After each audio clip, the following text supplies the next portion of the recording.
Lost and Found by Oliver Jeffers. Once there was a boy, and one day he found a penguin at his door. The boy didn't know where it had come from, but it began to follow him everywhere. The penguin looked sad, and the boy thought it must be lost. So the boy decided to help a penguin find its way home.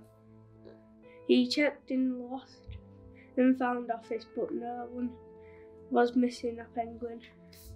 He asked some birds if they knew where the penguin came from, but they ignored him. Some birds are like that.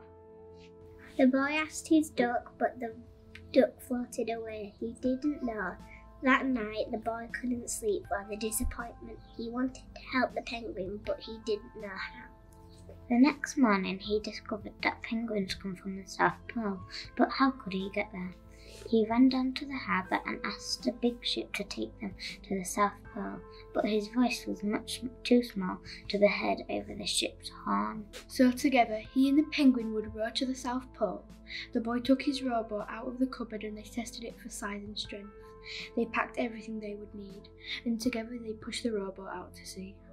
They rowed south for many days and nights with the boy telling stories all the way.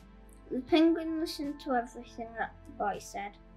They floated through good weather and bad, when the winds were as big as mountains.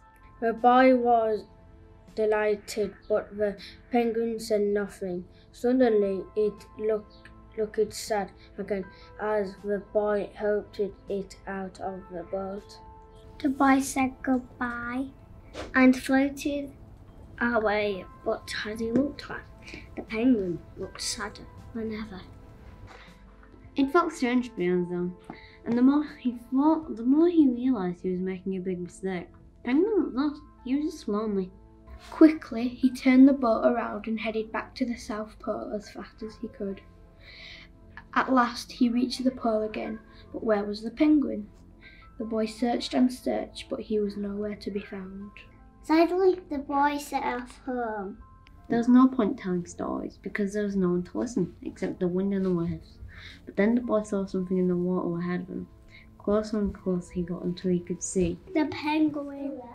And so the boy and his friend went home together, talking of wonderful things all the way.